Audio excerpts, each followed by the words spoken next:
അതുപോലെ തന്നെ ഞങ്ങൾ ഒരു സ്ഥലത്ത് ചെല്ലുമ്പോൾ അവരുടെ വീട്ടിൽ നകത്തുനിന്ന് പറയും ഉസ്താദെ ഞങ്ങൾക്കും പറയാനുണ്ട് അനുഭവം. സ്ത്രീകൾ പറയാനുണ്ട്. അങ്ങനെ എന്തൊരു ഉമ്മയുണ്ട്.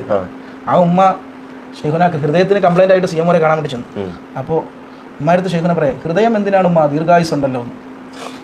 ഹൃദയം ഇല്ല ആൾക്ക്, അല്ല ഇന്നുണ്ട് കോഴിക്കോട്. അതാണ് ഷെയ്ഖുന. ഇപ്പൊ ഇന്നൊക്കെ കേട്ട അനുഭവങ്ങൾ പ്രച്ചവനെ, ഇന്നൊക്കെ കേട്ട വിഷയങ്ങൾ പ്രച്ചവനെ, ഇതൊക്കെ കേട്ട വിഷയങ്ങൾ പഠിച്ചോനേ. എന്നിട്ടോ ഈ ചെങ്ങായിയാണ് ചികിത്സ നൽകാതെ ഇയാളുടെ ഭാര്യയെ മരണത്തിന് വിട്ടുകൊടുത്തത്. സിറാജുദ്ദീൻ ലത്തീഫി എന്ന് പറയുന്ന കാഫിലക്കാരനാണ്, മടവൂർ മാഫിയക്കാരനാണ് ഈ പറഞ്ഞുകൊണ്ടിരിക്കുന്നത്. എന്താണ് പറയുന്നത്? ഹൃദയമില്ലാത്ത വല്യമാനോട് പറഞ്ഞു, CM പറഞ്ഞു, CM ആണല്ലോ പറച്ചോ, ഹൃദയം എന്തിനാണ് ഉമ്മ, ദീർഘായുസ് ഉണ്ടല്ലോ. എന്നിട്ടോ ഹൃദയമില്ലാതെ ആ ഉമ്മ അങ്ങനെ കുറെ കാലം ജീവിച്ചു, ഇപ്പോൾ ഉണ്ട് ഇതൊക്കെയാണ് തോന്നുന്നു പറയുന്നത്. അപ്പൊ മറ്റേ അയാൾ പറയുന്നത്, അല്ല 2 കിഡ്നി ഇല്ലാണ്ട് ജീവിച്ചിട്ടുണ്ടല്ലോ, 2 കിഡ്നി തലച്ചോറില്ലാണ്ട് ജീവിക്കുന്നുണ്ട് എന്നുള്ള തെളിവാണ് നിങ്ങൾ കണ്ടാളോ.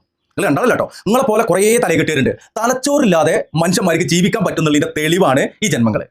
സ്വന്തം ഭാര്യയ്ക്ക് ഹോസ്പിറ്റലിൽ കൊണ്ടുപോയി ചികിത്സ നൽകാതെ ആന്തരിക രക്തസ്രാവവും അതുപോലെയുള്ള ശ്വാസ തടസ്സവും മറ്റുള്ള കാര്യങ്ങളൊക്കെ ഉണ്ടായിട്ട് പ്രസവാനന്തരം മരണപ്പെട്ട ഒരു പാവ സ്ത്രീയെ മരണത്തിന് വിട്ടുകൊടുത്ത ഈ ചങ്ങായി എന്നിട്ട് ക്യാമറയും തൂക്കിയിട്ട് ഇറങ്ങിക്കാണ് മടവൂർ മാഫിയ എന്ന് പറഞ്ഞിട്ട്. ആദ്യം എൻ്റെ പെണ്ണുങ്ങൾക്ക് എന്തുകൊണ്ട് ചികിത്സ നിഷേധിച്ചു, എന്തുകൊണ്ട് CM മടവൂരിനെ നിന്റെ മടവൂരപ്പനെ വിളിക്കാറെന്നുള്ളത് അതെങ്കിലും ഒന്ന് പറയേണ്ടേ സിറാജുദ്ദീനെ. എന്നിട്ടല്ലേ ഈ മനുഷ്യന്മാരെ പറ്റിക്കാൻ ഇറങ്ങല്.